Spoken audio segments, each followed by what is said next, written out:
ಸಮಾಜ ಕಲ್ಯಾಣ ಇಲಾಖೆ ಮತ್ತು ಶಾಲಾ ಶಿಕ್ಷಣ ಇಲಾಖೆ, ಕರ್ನಾಟಕ ಗಡಿ ಪ್ರದೇಶ ಅಭಿವೃದ್ಧಿ ಪ್ರಾಧಿಕಾರ ಸಹಯೋಗದೊಂದಿಗೆ ಬುದ್ಧಿಕ್ಷ ಎಜುಕೇಷನ್ ಮತ್ತು ಚಾರಿಟೇಬಲ್ ಟ್ರಸ್ಟ್ ರಾಂಪುರೆ ಫೌಂಡೇಶನ್ ಅಡಿಯಲ್ಲಿ ನಡೆಯುತ್ತಿರುವ ವಿಎಂ ರಾಂಪುರೆ ಪಬ್ಲಿಕ್ ಸ್ಕೂಲ್ ವತಿಯಿಂದ ಭಾರತದ ಮೊಟ್ಟ ಮೊದಲ ಮಹಿಳಾ ಶಿಕ್ಷಕಿ ಸಾವಿತ್ರಿಬಾಯಿ ಫುಲೆ ಅವರ ಜನ್ಮದಿನದ ಸವಿ ನೆನಪಿಗಾಗಿ ಗ್ರಾಮೀಣ ಬಡ ಮಕ್ಕಳಿಗೆ ಪಠ್ಯಪುಸ್ತಕ ಮತ್ತು ಸಮವಸ್ತ್ರ ಉಚಿತ ನೀಡುವ ಕಾರ್ಯಕ್ರಮ ಬೇದರ್ನ ಪೂಜೆ ಡಾಕ್ಟರ್ ಚನ್ನಬಸವ ಪಟ್ಟದೇವರ ಜಿಲ್ಲಾ ರಂಗಮಂದಿರದಲ್ಲಿ ಮೇ 25ರಂದು ಮಧ್ಯಾಹ್ನ 12:15 ಗಂಟೆಗೆ ಹಮ್ಮಿಕೊಳ್ಳಲಾಗಿದೆ ಎಂದು ಬುದ್ಧಿಕ್ಷ ಎಜುಕೇಷನ್ ಮತ್ತು ಚಾರಿಟೇಬಲ್ ಟ್ರಸ್ಟ್ನ ರಾಂಪುರೆ ಫೌಂಡೇಶನ್ ಅಧ್ಯಕ್ಷರಾದ ಮಹೇಶ್ ಎಸ್ ರಾಂಪುರೆ ಅವರು ಮಾತನಾಡಿ ತಿಳಿಸಿದ್ದಾರೆ. ಕಾರ್ಯಕ್ರಮದ ದಿವ್ಯ ಸಾನ್ನಿಧ್ಯ ನಾಡೋಜ ಬಸವಲಿಂಗ ಪಟ್ಟದೇವರು ವಹಿಸಲಿದ್ದಾರೆ. ದಿವ್ಯ ನೇತೃತ್ವ ಜ್ಞಾನಸಾಗರ್ ಭಂತೆ ಅವರು ವಹಿಸಲಿದ್ದಾರೆ. ಕಾರ್ಯಕ್ರಮದ ಉದ್ಘಾಟನೆ ಜಿಲ್ಲಾ ಉಸ್ತುವಾರಿ ಸಚಿವರಾದ ಈಶ್ವರ ಖಂಡ್ರೆ ಅವರು ಮಾಡಲಿದ್ದಾರೆ. ಅಧ್ಯಕ್ಷತೆ ಸಚಿವ ರಹೀಂ ಖಾನ್ ವಹಿಸಲಿದ್ದಾರೆ ಎಂದರು. ಸಮಾಜ ಕಲ್ಯಾಣ ಇಲಾಖೆ ಮಾಜಿ ಸಚಿವರು ಹಾಗೂ ಮೈಸೂರು ಉಸ್ತುವಾರಿ ಸಚಿವರಾದ ಡಾಕ್ಟರ್ ಎಚ್.ಸಿ. ಮಹಾದೇವಪ್ಪ ಹಾಗೂ ಸಂಜಯ್ ಬಾನ್ಸೋಡೆ ಅವರು ಘನ ಉಪಸ್ಥಿತಿ ವಹಿಸಲಿದ್ದಾರೆ ಎಂದು ತಿಳಿಸಿದರು. ಮಹಿಳಾ ಸಾಕ್ಷರತೆಗೆ ಉತ್ತೇಜನ ನೀಡುವುದಕ್ಕಾಗಿ ಶಾಲೆಯಿಂದ ಗ್ರಾಮೀಣ ಪ್ರದೇಶದ ಬಡ ಹೆಣ್ಣು ಮಕ್ಕಳಿಗೆ ಉಚಿತ ಶಿಕ್ಷಣ ಕೊಡಲು ನಿರ್ಧಾರ ಮಾಡಲಾಗಿದೆ ಎಂದು ತಿಳಿಸಿದರು. ಉಚಿತ ಶಿಕ್ಷಣ ಯೋಜನೆ ನಿರಂತರ ಇರಲಿದೆ. ಈಗಾಗಲೇ ಈ ವರ್ಷದ ಉಚಿತ ಶಿಕ್ಷಣಕ್ಕೆ ನೋಂದಣಿ ಪ್ರಕ್ರಿಯೆ ಆರಂಭ ಕೂಡ ಮಾಡಲಾಗಿದೆ. ಆಸಕ್ತರು ಯೋಜನೆಯ ಪ್ರಯೋಜನ ಪಡೆಯಬೇಕು ಎಂದು ಈ ಮೂಲಕ ಕರೆ ನೀಡಿದರು.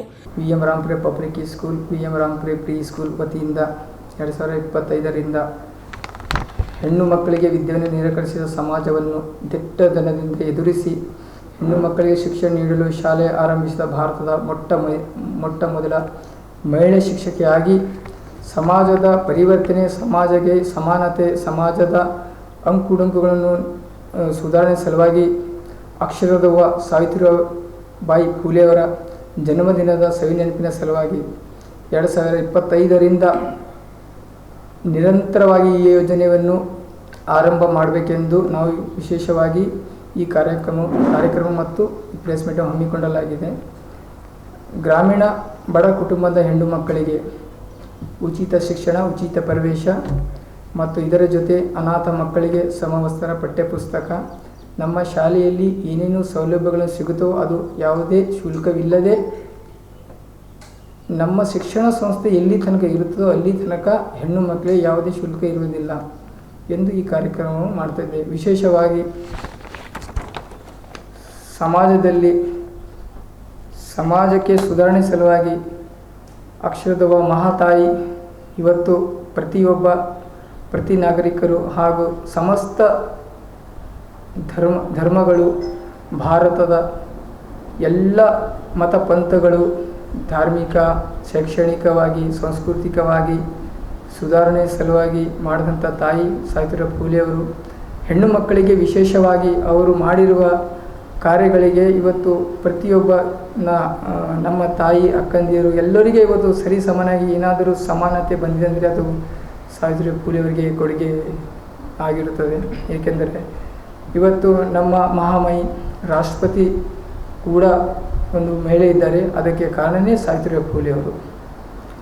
ಎಲ್ಲಿ ಒಂದು ಮನೆಯಲ್ಲಿ ತಂದೆ ಒಂದು ಗಿಡ ಮರ ಆಗಿರ್ತಾರೆ, ನೆರಳಾಗಿರ್ತಾರೆ, ಬಟ್ ಆ ನೆರಳಿನ ಕೆಳಗೆ ತಾಯಿ ಯಾವ ಥರ ತನ್ನ ಮಕ್ಕಳಿಗೆ ರಕ್ಷಣೆ ಜೊತೆ ವಿದ್ಯೆ, ಸಾಂಸ್ಕೃತಿಕವಾಗಿ, ಧಾರ್ಮಿಕವಾಗಿ ಯಾವುದೇ ಭೇದ ಭಾವ ಇಲ್ಲದೆ ತನ್ನ ಮಗುವಿಗೆ ಎಷ್ಟು ಆಟ ಪಾಠ ಕಲಿಸ್ತಾರೋ ಅದು ತಾಯಿ ಹೊರತುಪಡಿಸಿ ಯಾರಿಂದ ಮಾಡಲಿಕ್ಕೆ ಸಾಧ್ಯನೇ ಇಲ್ಲ.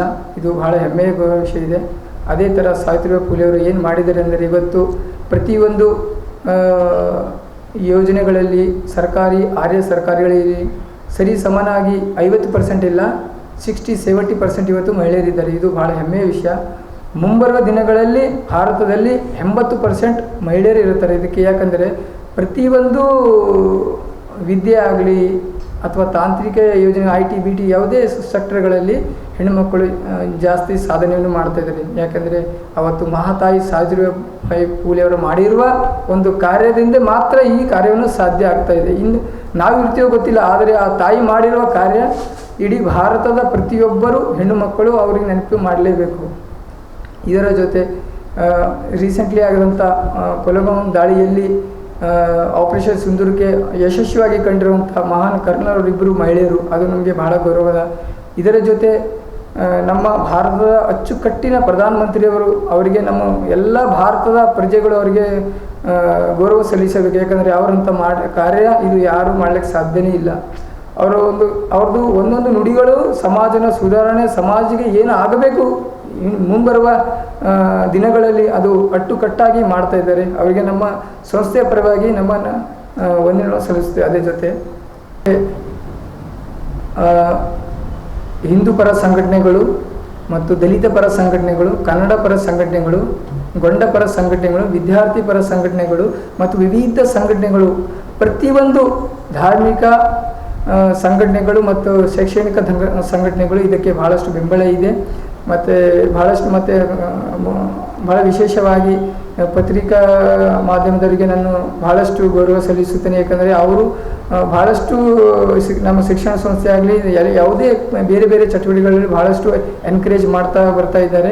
ಯಾಕಂದರೆ ಪತ್ರಿಕೆ ಮುಖಾಂತರನೇ ಈ ಸಮಾಜದ ಸುಧಾರಣೆಗೆ ಸಾಧ್ಯ. ಯಾಕಂದರೆ ಯಾವುದೇ ಒಂದು ವಿಷಯ ಆಗಬೇಕಂದ್ರೆ ಅದಕ್ಕೆ ಪತ್ರಿಕೆ ಮುಖಾಂತರನೇ ಆಗಬೇಕಾಗ್ತದೆ. ಯಾಕಂದರೆ ಒಳ್ಳೆಯದಾಗಲಿ ಯಾವುದೇ ಕೆಟ್ಟದ್ದು ಯಾವುದೇ ಆಗಲಿ ವಿಷಯ ಹೊರಗಡೆ ಬರಬೇಕಂದ್ರೆ ಅದಕ್ಕೆ ಪತ್ರಿಕಾ ಮಾಧ್ಯಮದಿಂದನೇ ಆಗ್ತದೆ. ಮತ್ತು ಈ ಕಾರ್ಯಕ್ರಮ ಡಾಕ್ಟರ್ ಪೂಜ್ಯ ಪಟ್ಟದೇವರು ರಂಗಮಂದಿರದಲ್ಲಿ ಹಮ್ಮಿಕೊಳ್ಳಲಾಗಿದೆ.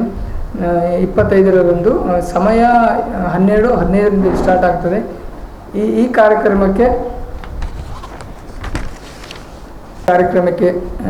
ದಿವ್ಯ ಸಾನ್ನಿಧ್ಯ ಪೂಜ್ಯ ಶ್ರೀ ನಾಡಧ್ವಜ ಡಾಕ್ಟರ್ ಬಸವಲಿಂಗ ಪಟ್ಟದೇವರು ಆಗಮಿಸುತ್ತಿದ್ದಾರೆ.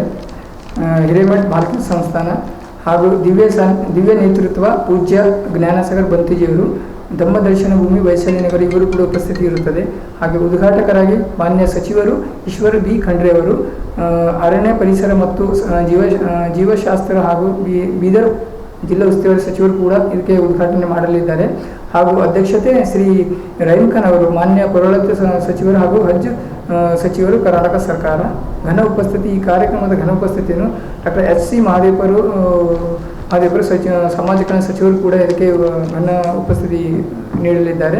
ಹಾಗೆ ಇದರ ಜೊತೆ ಘನ ಉಪಸ್ಥಿತಿ ಶ್ರೀ ಸಂಜಯ್ ಬಾನ್ಸೋಡೆ ಅವರು, ಮಾಜಿ ಸಚಿವರು, ಹಾಲಿ ಶಾಸಕರು ಉದಗೇರವರು, ಇವರು ಕೂಡ ಆಗಮಿಸುತ್ತಿದ್ದಾರೆ. ಮುಖ್ಯ ಅತಿಥಿಯಾಗಿ ಸಾಗರ್ ಈಶ್ವರ್ ಖಂಡ್ರೆ ಅವರು, ಲೋಕಸಭಾ ಸದಸ್ಯರು ಬೀದರ್ ಅವರು, ಹಾಗೂ ಡಾಕ್ಟರ್ ಶೈಲೇಂದ್ರ ಕೆ ಬೆಲ್ದಾರ್ ಅವರು, ಶಾಸಕರು ಸೌತ್ ಬೀದರ್ ಅವರು, ಶ್ರೀ ಭೀಮರಾವ್ ಪಾಟೀಲ್ ಅವರು, ಮಾನ್ಯ ವಿಧಾನ ಪರಿಷತ್ ಸದಸ್ಯರು, ಹಾಗೂ ಮುಖ್ಯವಾಗಿ ನಮ್ಮ ಎಜುಕೇಷನ್ ಡಿಪಾರ್ಟ್ಮೆಂಟಿನಿಂದ ಅಪ್ಪರ್ ಆಯುಕ್ತರು ಶಾಲಾ ಶಿಕ್ಷಣ ಇಲಾಖೆ ಶ್ರೀ ಆಕಾಶ್ ಎಸ್ ಅವರು ಕೂಡ ಆಗಮಿಸುತ್ತಿದ್ದಾರೆ. ಹಾಗೆ ವಿಶೇಷವಾಗಿ ಶ್ರೀ ಶಿವಕುಮಾರ್ ಶ್ರೀವನ್ KS ಅಪ್ಪರ್ ಜಿಲ್ಲಾಧಿಕಾರಿ ಕೂಡ ಇವರೇ ಉಪಸ್ಥಿತಿ ಇರುತ್ತದೆ. ಹಾಗೆ ಡಾಕ್ಟರ್ ಗಿರೀಶ್ ದಿಲೀಪ್ ಬದೋಳೆ IS ಅಧಿಕಾರಿಯವರು, ಇವರು ಮುಖ್ಯ ಕಾರ್ಯನಿರ್ವಾಹಕ ಅಧಿಕಾರಿಗಳು ಕೂಡ ಬೀದರ್ ಜಿಲ್ಲಾ ಇವರು ಕೂಡ ಆಗಮಿಸುತ್ತಿದ್ದಾರೆ. ವಿಶೇಷವಾಗಿ ಹಾಗೆ ಶ್ರೀ ಪ್ರದೀಪ್ ಗುಂಟಿ ಜಿಲ್ಲಾ ಪೊಲೀಸ್ ವರಿಷ್ಠಾಧಿಕಾರಿ ಕೂಡ ಈ ಕಾರ್ಯಕ್ರಮಕ್ಕೆ ಬರ್ತಾ ಇದ್ದಾರೆ. ಹಾಗೆ ಅತಿಥಿಗಳಾಗಿ ಶ್ರೀ ಲಾವಿಶ್ ಆರ್ಡಿಯಾ IS ಮುಖ್ಯ ಕಾರ್ಯನಿರ್ವಾಹಕ ಅಧಿಕಾರಿಗಳು ಜಿಲ್ಲಾ ಪಂಚಾಯತ್ ಯಾದಗಿರಿ ಇವರು ಕೂಡ ಬರ್ತಾ ಇದ್ದಾರೆ. ಹಾಗೆ ಶ್ರೀ ಶಿವನಗೌಡ ಪಾಟೀಲ್ ಮಾನ್ಯ DSP ಬೀದರ್ ಇವರು ಕೂಡ ಬರ್ತಾ ಇದ್ದಾರೆ.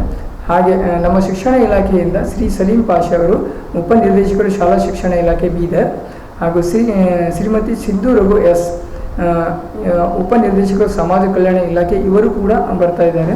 ಶ್ರೀಮತಿ ಶಾರದಾಬಾ S ರಾಂಪುರ ಸಂಸ್ಥಾಪಕರು ರಾಂಪುರ ಶಿಕ್ಷಣ ಸಂಸ್ಥೆ ಇವರು ಕೂಡ ಬರ್ತಾ ಇದ್ದಾರೆ.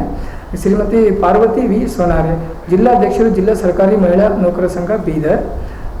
ಹಾಗೆ Shri Prem Sagar Dandekar managing director doctor BR Ambedkar ಅಭಿವೃದ್ಧಿ ನಿಗಮ ಇವರು ಕೂಡ ಉಪಸ್ಥಿತಿ ಇರುತ್ತದೆ.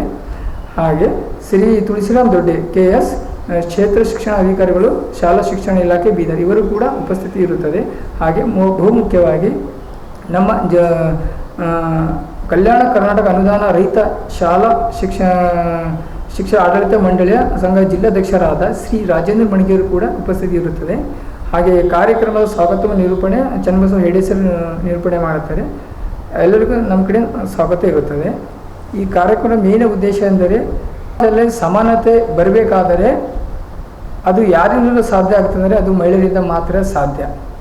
ಪುರುಷರು ಮಾಡ್ತಾ ಆಗ್ತಿಲ್ಲ. ಆದರೆ ನಾವು ನಮ್ಮ ಮನೆಯಲ್ಲೇ ಹೆಂಗೆ ನಮ್ಮ ತಾಯಿ ನಮಗೆ ಸೌಲಕ್ಷಣ ಎಲ್ಲವನ್ನು ದಿನನಿತ್ಯ ಜೀವನದ ಜೊತೆ ಶೈಕ್ಷಣಿಕವಾಗಿ ಫಿಸಿಕಲಿ ಆಗಲಿ ಮೆಂಟಲಿ ಆಗಲಿ ನಮಗೆ ಪ್ರಿಪೇರ್ ಮಾಡತಂಥ ನಮಗೆ ಯಾರಾದರೂ ಒಂದು ಮಾರ್ಗದರ್ಶನ ನೀಡುತ್ತಾರೆ ನಮ್ಮ ತಾಯಿ. ಆ ತಾಯಿನೇ ಎಲ್ಲರ ದೊಡ್ಡ ಸ್ಥಾನ ಇರುತ್ತೆ. ಆ ತಾಯಿನೇ ಮಹಿಳೆ, ಯಾರೇ ಇರಲಿ. ಯಾಕಂದರೆ ಮಹಿಳೆ ಇಲ್ಲದೇ ಈ ಭೂಮಿನೇ ಇಲ್ಲ. ಇದು ಭಾಳಷ್ಟು ತಿಳ್ಕೊಬೇಕಂದ್ರೆ ಭೂಮಿ ತಾಯಿ ಯಾವತ್ತೂ ನೈಸರ್ಗಿಕವಾಗಿ ನಮಗೆ ಭಾಳಷ್ಟು ಕೊಟ್ಟಿದ್ದಾರೆ. ಅದರ ಸಲುವಾಗಿಯೇ ಸಾವಿತ್ರಿಬಾಯಿ ಫುಲೆಯವರ ಇದು ಶಿಕ್ಷಣ ಈಗಿನ ಶಿಕ್ಷಣ ಫ್ಯೂಚರ್ದಲ್ಲಿ ಶಿಕ್ಷಣ ಇಲ್ಲದೇ ಏನೂ ಸಾಧ್ಯನೇ ಇಲ್ಲ. ಯಾಕಂದರೆ ಶಿಕ್ಷಣ ಭಾಳ ಬಹುಮುಖ್ಯವಾಗಿದೆ. ಶಿಕ್ಷಣ ಜೊತೆ ಶಿಕ್ಷಣ ವ್ಯಾಪಾರೀಕರಣ ಭಾಳಷ್ಟು ಆಗಿಬಿಟ್ಟಿದೆ. ಇದು ಭಾಳ ದುರಂತದ ಸ್ಥಿತಿಗತಿ ಆಗಿದೆ. ಅದರಲ್ಲಿ ಗ್ರಾಮೀಣ ಬಡ ಮಕ್ಕಳಿಗೆ ಶಿಕ್ಷಣ ಸಿಗಬೇಕಂದ್ರೆ ನಾನು ಭಾಳಷ್ಟು ನೋಡ್ತಾ ಇದ್ದೀನಿ. ಪ್ರತಿ ಮನೆಯಲ್ಲೂ ಅಗರ್ಸೆ 2-3 ಹೆಣ್ಮಕ್ಳು ಇದ್ದಾರೆ ಅಂದರೆ ಆ ಶಿಕ್ಷಣ, ಆ ಫ್ಯಾಮಿಲಿ, ಆ ಕುಟುಂಬ ಶಿಕ್ಷಣದಿಂದ ವಂಚಿತ ಆಗ್ತಾ ಇದೆ. ಭಾಳಷ್ಟು ಇಂಪಾರ್ಟೆಂಟ್ ವಿಷಯ ಆಗಿದೆ ಇದು. ಅದರ ಸಲುವಾಗಿ ನಮ್ಮ ಶಿಕ್ಷಣ ಸಂಸ್ಥೆ ಏನಾದರೂ ಬದಲಾವಣೆ ತರಬೇಕಂತ ಸಲುವಾಗಿ ಅಕ್ಷರದವ ಸಾವಿತ್ರಿಬಾಯಿ ಫುಲೆಯವರ ಕೊಡುಗೆ ಅಪಾರ ಇದೆ. ಅವರ ಒಂದು ಹೆಸರಿಗೆ ಒಂದು ಚಿಕ್ಕ ನಮ್ಮದು ಕರ್ತವ್ಯ ಏನಾದರೆ ನಾವು ಮಾಡಬೇಕಂತೂ ಈ ಕಾರ್ಯವನ್ನು ಮಾಡ್ತೇವೆ. ಅದರ ಸಲುವಾಗಿ ಗ್ರಾಮೀಣ ಬಡ ಕುಟುಂಬದ ಹೆಣ್ಣು ಮಕ್ಕಳಿಗೆ ಇದು ಒಂದು ದೊಡ್ಡ ಕಾರ್ಯ ಇದೆ. ಅವರು ಇದು ಸದುಪಯೋಗ ಪಡೆದುಕೊಳ್ಬೇಕು. ಮತ್ತು ಇದು 2025ರಿಂದ ಇಲ್ಲಿ ತನಕ ನಮ್ಮ ಶಿಕ್ಷಣ ಸಂಸ್ಥೆ ಇರುತ್ತದೆ. ನಿರಂತರವಾಗಿ ಯಾವುದೇ ಇರಲಿ ಅಥವಾ ಇರಲಾರದಿರಲಿ ನಮ್ಮ ಶಿಕ್ಷಣ ಸಂಸ್ಥೆ ಇರ್ತದೆ. ಇದಕ್ಕೆ ದಿನನಿತ್ಯದಲ್ಲಿ ಪ್ರತಿ ವರ್ಷ ನಡೆಸ್ಕೊಂಡು ಹೋಗ್ತಾ ಇರ್ತದೆ. ರೀಸೆಂಟ್ಲಿ ನಮ್ಮದು ಕನ್ಸ್ಟ್ರಕ್ಷನ್ ಸ್ಟಾರ್ಟ್ ಆಗ್ತಾ ಇದೆ. ಅಲ್ಲಿ ನಮ್ಮದು ಹೈಸ್ಕೂಲ್ ಇದೆ. ನಮ್ಮದು ಶಿಕ್ಷಣ ಸಂಸ್ಥೆ ಒಂದು ಇಂಪಾರ್ಟೆಂಟ್ ನೋಡಿ, ನರ್ಸರಿಯಿಂದ ಹೈಸ್ಕೂಲ್ ಇರಲಿ, PUC ಇರಲಿ, ಡಿಗ್ರಿ ತನಕ ಇರಲಿ, 2025ರಿಂದ ಎಲ್ಲಿ ತನಕ ನಮ್ಮ ಶಿಕ್ಷಣ ಇರ್ತದೆ, ಶಿಕ್ಷಣ ಸಂಸ್ಥೆ ಅಲ್ಲಿ ತನಕ ಹೆಣ್ಮಕ್ಳಿಗೆ ಯಾವುದೇ ಪೈಸೆ ಇರಲ್ಲ, ಯಾವುದೇ ದುಡ್ಡು ಇರಲ್ಲ. ಮತ್ತು ಅದರ ಜೊತೆ ತಂದೆ ತಾಯಿದ ಮಕ್ಕಳಿಗೆ ಯಾವುದೇ ತಾರತಮ್ಯ ಇಲ್ಲದೇ ನಾನು ಯಾರಾದರೂ ಹೇಳಿದ್ರು ಕೂಡ ನಾವು ಅವ್ರಿಗೆ ಏನು ಬೇಕು, ನಮ್ದು ವೆಹಿಕಲ್ ಯಾಕಡೆ ಹೋಗ್ತದ ಆ ಕಡೆ ಆ ವೆಹಿಕಲ್ನು ಫ್ರೀ, ಸಮವಸ್ತ್ರ ಫ್ರೀ, ಪಠ್ಯ ಪುಸ್ತಕ ಫ್ರೀ, ಅವರಿಗೆ ಅಕ್ಸೆಸರೀಸ್ ಏನು ಬೇಕು ನಮ್ಮ ಶಾಲೆ ಕಡೆಯಿಂದ ಅದನ್ನು ಉಚಿತವಾಗಿ ಕೊಡ್ತೇವೆ. ಮುಂಬರುವ ದಿನಗಳಲ್ಲಿ ನಮ್ದು ಅಗಸೆ ಶಿಕ್ಷಣ ಸಂಸ್ಥೆ ಕಡೆಯಿಂದ ಆಗಸೆ ಒಂದು ಒಳ್ಳೆ ಕರೆ ಆಗುತ್ತದೆ. ಅದು ಏನಾಗ್ತದೆ, ಅನ್ನದ ದಾಸೋಹಕ್ಕೂ ಕೂಡ ನಾವು ನೆಕ್ಸ್ಟ್ ಇಯರ್ ಮಾಡ್ಬೇಕಂತ ಪ್ಲ್ಯಾನ್ ಇದೆ. ಯಾಕಂದರೆ ಮತ್ತು ವಿತ್ ಹಾಸ್ಟೆಲು ಮಾಡ್ತೀವಿ. ಯಾಕಂದರೆ ಅನಾಥ ಮಕ್ಕಳಾಗಲಿ, ಹೆಣ್ಣು ಮಕ್ಕಳಿಗೆ ಕೆಲವೊಂದು ಏರಿಯಾಗಳಿಂದ, ಗ್ರಾಮೀಣ ಕ್ಷೇತ್ರಗಳಿಂದ ಅವ್ರಿಗೆ ವೆಹಿಕಲ್ ಪ್ರಾಬ್ಲಮ್ ಭಾಳಷ್ಟು ಇದೆ. ಅದು ಗಮನವಿಟ್ಟು ನಾವು ನೆಕ್ಸ್ಟ್ ಇಯರ್ ಅದನ್ನು ಮಾಡಬೇಕಂದ್ರೆ ಯೋಚನೆ ಇದೆ, ನೋಡಬೇಕಾಗುತ್ತೆ.